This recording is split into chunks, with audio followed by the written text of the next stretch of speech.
Hello everyone. आज मेरा नाम हेलो एवरीवन, मेरा नाम मोहम्मद जाकिब है। और आज हम इस वीडियो में यूजरएफ को देखेंगे, यूजरएफ हुक। और इसको इसमें हम ये भी देखेंगे कि इसमें हमें यूजरएफ की ज़रूरत क्यों पड़ी।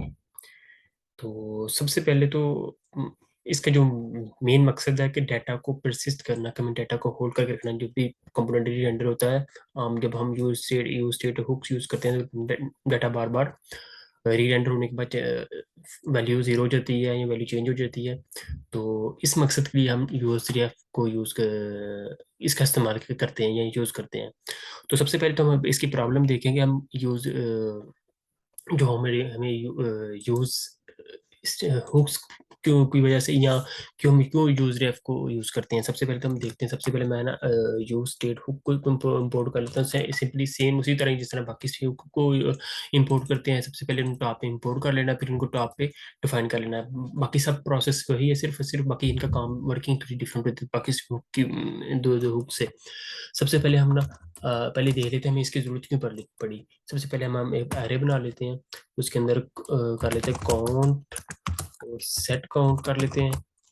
और इसके बाद use state equal to use state, और इसकी इनिशियल वैल्यू दे देते हैं। इनिशियल वैल्यू हम जीरो रख देते हैं। तो सबसे पहले हम इसको यहाँ पे कंसोल कर लेते हैं। सॉरी, साथ में यहाँ पे हमें अभी हुक एक और हुक की जरूरत पड़नी है, यूज इफेक्ट हुक की। हम उसको भी साथ इंपोर्ट कर लेते हैं। यूज इफेक्ट हुक की जरूरत पड़ेगी, उसको भी हम साथ इंपोर्ट कर लिया। यहाँ भी हम उसको डिफाइन कर लेते हैं, यूज इफेक्ट हुक को यूज करना था। इसको कॉल बैक फंक्शन, हम यहाँ कोई भी यहाँ पे हम कुछ भी यहाँ पे हम नाम स्केल ब्रैकेट देंगे, कुछ भी नहीं देंगे। सिर्फ सिंपली हम देखेंगे जब भी कंपोनेंट रेंडर हो ये इसकी वैल्यू चेंज हो, हम उसको कर लेते हैं। सबसे पहले तो हम यहाँ कंसोल कर लेते हैं। यहाँ पे कर लेते हैं रेंडरिंग। सबसे पहले तो हम देखते हैं कि यहाँ पे कंसोल में जाते हैं।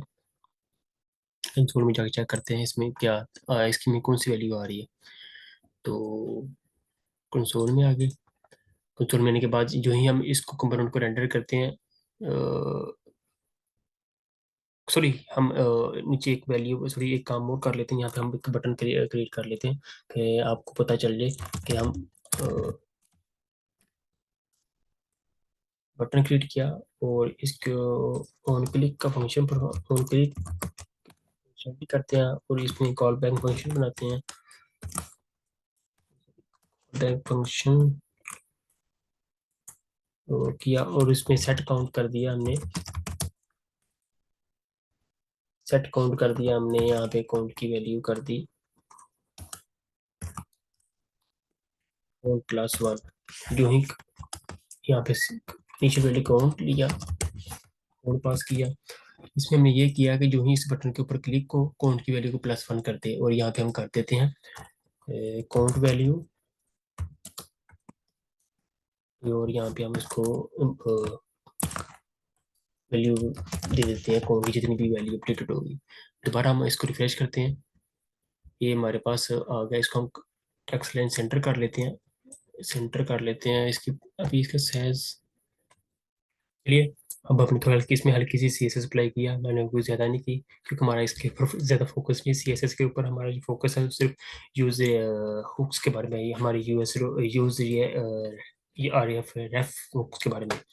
तो सबसे पहले मैं यहाँ पे इसको क्लिक करता हूँ। उन क्लिक के ऊपर कर रहा हूँ तो बार बार कंपोनेंट हमारा रेंडर हो जा रहा है, 12 13 14 15 बार, क्योंकि हमारा बार बार का कंपोनेंट रेंडर हो रहा है।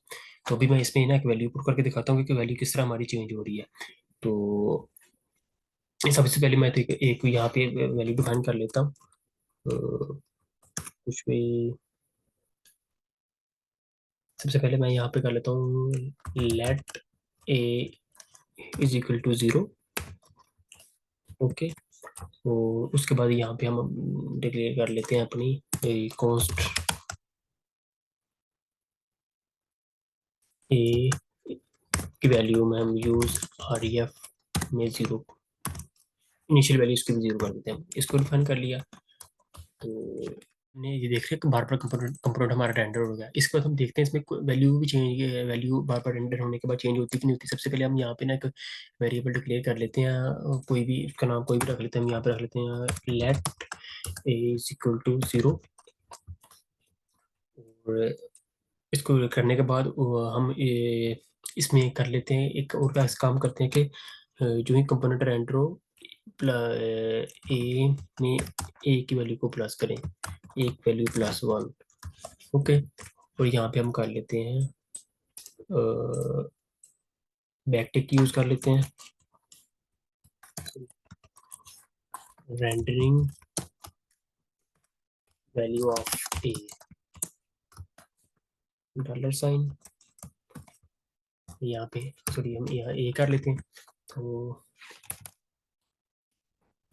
इसके बाद हम दोबारा इसको रिफ्रेश करते हैं, देखते हैं कि अब हमारी वैल्यू एक की बार बार चेंज हो रही कि नहीं हो रही। देखें फर्स्ट 1 2 3, हालांकि हमारी पहले ए की वैल्यू 1 थी फिर 2 हुई, जो ही हमने एक बार उसको ओवर रेंडर किया उसकी वैल्यू हालांकि 3 होनी चाहिए थी, लेकिन कंपोनेंट बार बार रेंडर हो रहा है, वैल्यू बार बार चेंज होकर दोबारा 0 स्टार्ट हो रही है। मतलब कि अब इसकी बात तो आपको समझ आ गई होगी जो मैं करना चाह रहा हूँ। यहाँ पे ए की वैल्यू पहली बार वैल्यू 0 थी, कंपोनेंट 1 से 1 0 से 1 हुई, 1 से 2 हुई, यहाँ पे 2 भी हो रहा है। 2 होने के बाद जो कंपोनेंट रेंडर हुआ है, पहली बार तो कंपोनेंट खुद बहुत रेंडर हुआ है तो उसकी वैल्यू 0 से 1 हो जाती है। जब एक बार और रेंडर तो वैल्यू 2, लेकिन बार बार रेंडर होने के बाद कंपोनेंट की वैल्यू दोबारा 0 से स्टार्ट हो जाती है। 0 फिर 1, 0 फिर 1, 0 फिर 1, दोबारा तो मैंने एक बार क्लिक किया कंपोनेंट फिर रेंडर हुआ, वैल्यू 1 से 2 होनी चाहिए थी, लेकिन जब कंपोनेंट 1 से 0 से 1 होती है सारी कंपोनेंट रेंडर हो जाए वैल्यू दोबारा 0 हो जाती है। फिर मैं क्लिक करता हूँ 0 से 1 होती है और सारी कंपोनेंट रेंडर हो जाता है दूसरी बार पे और दोबारा वैल्यू 0 हो जाती है। इस वजह से हमें हमारी जो ए की वैल्यू को हम हालांकि हम इसको इंक्रीज करना चाह रहे थे 1 2 3 4 5 5, मतलब कि जो उसकी प्रीवियस वैल्यू है उसको स्टोर कर रखे, लेकिन ये इसमें ऐसे नहीं कर पा रहा, ये बार बार वैल्यू इसको चेंज करता जा रहा है। इस वजह से हमें यूज रेफ की जरूरत पड़ी कि वो वैल्यू को परसिस्ट करते जो प्रीवियस वैल्यू को, जिस वजह से हम इसको यूज करते हैं। तो अब हम देख लेते हैं, अगर हम नेक्स्ट काम करते हैं अपना कि हम यहाँ पे इतनी यूज रेफ को डिक्लेयर कर लेते हैं यहाँ पे सबसे पहले तो हम इनको फिलहाल अब ये तो हमारा काम हो गया कि हमारी अब हमें समझ लिया किसकी वैल्यू किस तरह चेंज हो रही है हम जितनी बार भी क्लिक करें। तो अब हम ऐसे करते हैं कि हम अपनी ना यूज रेफ को इंपोर्ट करते हैं यहाँ पे, यहाँ पे इसको रिमूव कर देते हैं। सॉरी यहाँ पे ना हम कर लेते हैं यूज और E F, use REF import कर लिया और इसकी इनिशियल वैल्यू हमने रख ली 0, सेम वही काम किया। और यहाँ पे हमने क्या करना है कि ए डॉट करंट वैल्यू कर लेते हैं CU करंट, और यहाँ पे भी हम कर लेते हैं current value dot current value कर लेते हैं। और यहाँ पे भी ए डॉट करंट कर लेते हैं, ए डॉट कर लेते हैं। अब ये दोबारा हम इसको रिफ्रेश करते हैं, ये देखिए अब हम इसके ऊपर क्लिक करेंगे वैल्यू 2 से 3 हुई, 1 2 3 4 5 6 7 8 9 10 11 14 15 16, मतलब कि अब हमने यूज रेफ का यूज किया है तो हमारे पास जो इसकी प्रीवियस वैल्यू हो चाहे कंपोनेंट रेंडर भी हो जाए हमारी उसको प्रीवियस वैल्यू को वो रेज नहीं करता, उसी को यूज करके आगे करते हैं। लेकिन जब सेवन पे पहले देखा इससे पहले जब हमने यूज रेफ को REF को रेफ को यूज नहीं किया था तो उसकी वैल्यू बार बार रेंडर हो रही थी, वैल्यू बार बार 0 से 1 1 से 0 0 से 1 हो रही थी। अब जब हमने यूज रेफ को यूज किया तो इससे हमारी जो जो परसिस्ट वैल्यू को परसिस्ट करता है उसको होल्ड किया हुआ उसी वैल्यू उसी स्पेस पे वैल्यू को रेंडर करता है। तो ये तो हमारा हो गया एक सिंपल सी एग्जांपल। तो इसके बाद हम इस इन सबको करते हैं कमेंट, इसको भी कमेंट करते हैं।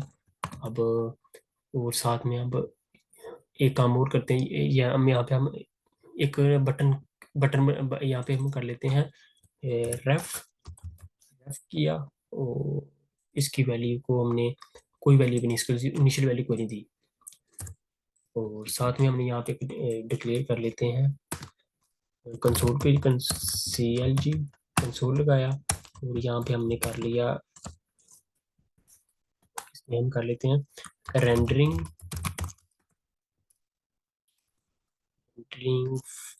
First time rendering first rendering मतलब कि जो ही जो जब भी हम कंपोनेंट लोड होता है तो वो एक बार रेंडर होता है, फर्स्ट रेंडरिंग की आ गई वैल्यू।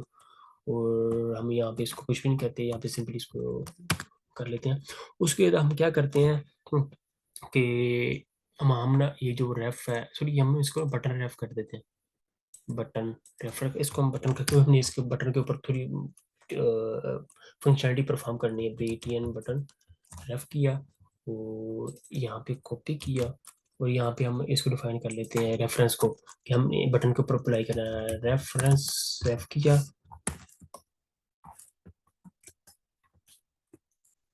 सॉरी यहाँ पे पेस्ट कर ली, सॉरी कंट्रोल जी, बटन रेफ किया, कॉपी किया और यहाँ पे इसको पेस्ट कर दिया। अब हमारा ये बटन के ऊपर इम्प्लीमेंट हो जाएगा।